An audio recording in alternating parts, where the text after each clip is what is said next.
El último es del pasado día 6 y la verdad es que es bastante poco esperanzador. Fukushima libera al mar 12 toneladas de agua radioactiva, 12 toneladas de agua contaminada de los reactores con estroncio. Se han encontrado, porque las labores de liquidación, como en Chernóbil, continúan. Aquello, aunque no... Ahora mismo sigue habiendo operarios enfrentándose a la radiación. Claro, o sea, de hecho, aquello es tan brutal que se han encontrado con el mismo problema que se encontraron en los primeros días de Chernóbil. Han intentado enviar robots. Los robots no funcionan. Está pasando ahora y no lo cuenta casi nadie. No lo cuenta absolutamente nadie. De hecho, para que te hagas una idea, esto que se han encontrado es una grieta en una de las tuberías que estaba vertiendo constantemente agua radioactiva al mar. Ahora hablaremos de dónde ha llegado ese agua radioactiva. O sea, que un año emitiendo agua radioactiva al mar. Un año emitiendo agua radioactiva al mar. Pero espérate que hay bastante más. Porque otra cosa que no ha salido o que no ha sido objeto de máxima atención de la prensa ha sido que se ha hecho el primer análisis de lo que hay dentro de los reactores de Fukushima. Se ha hecho una endoscopia. Se ha hecho exactamente lo mismo que se le hace a un ser humano. Se ha practicado un pequeño orificio, se ha metido con mucho esfuerzo una cámara. Y además de esa cámara, pues iba dotada con una serie de sensores y se han encontrado una situación apocalíptica. ¿Cómo de apocalíptica? Pues, sin exagerar un tanto así, bastante más grave que Chernóbil. A día de hoy, en Fukushima hay fuentes oficiales de la compañía TEPCO, es decir, no estoy recurriendo a temas especialmente conspiranoicos, hay radiación capaz de matar a un ser humano en 7 minutos.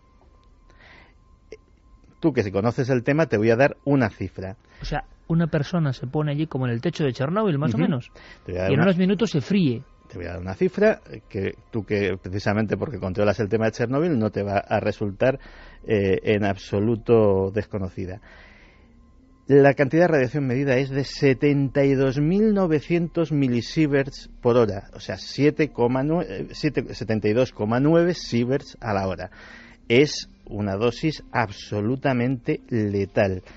Esto es en el reactor número 2. Han conseguido ver el estado. Efectivamente, aquello que tanto se temía ha sucedido. El núcleo está total, absoluta y completamente fundido. Y mira que en un principio, en aquel programa, llegamos a decir que podía ser una torreta de electricidad, ¿no? Sí, sí.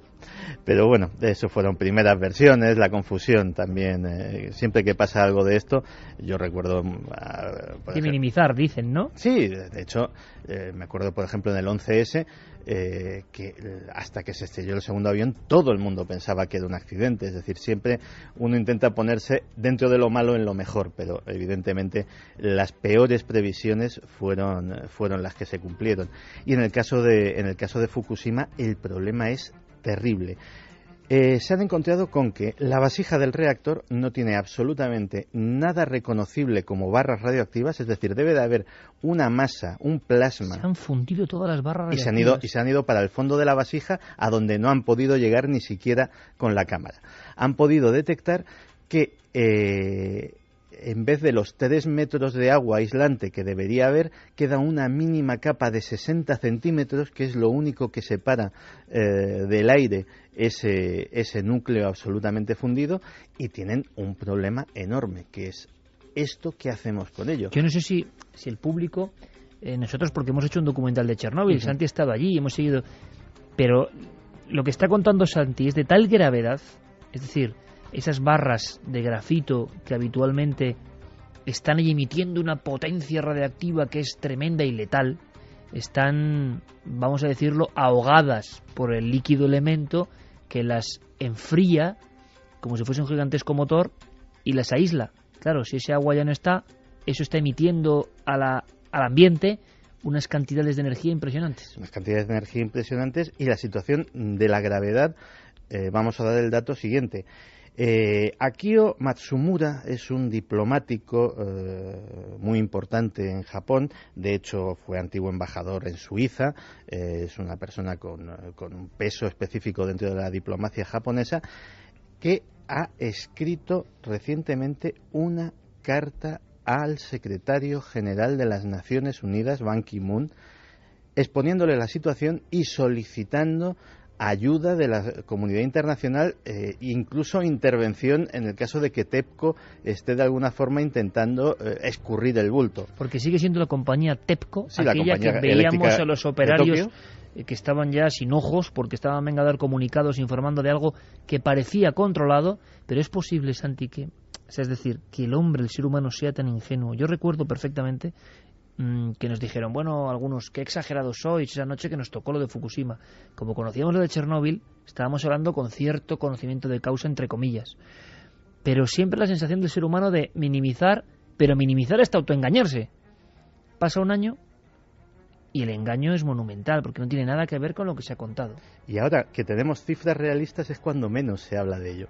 Porque según la carta del señor Matsumura, dentro de los núcleos y de las instalaciones de Fukushima se guardan 134 millones de curis de cesio 137, lo que viene a ser 85 veces la cantidad que había en Chernóbil.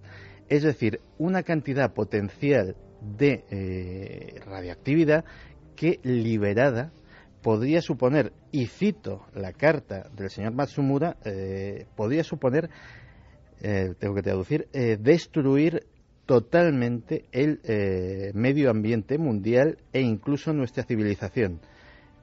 Eso lo dice ese hombre. Eso lo dice ese hombre. O sea, en pleno 2012 la verdad es que suena como de, por desgracia, suena novela de ficción, pero es realidad. E intervenir de una forma eficaz es un asunto de supervivencia humana.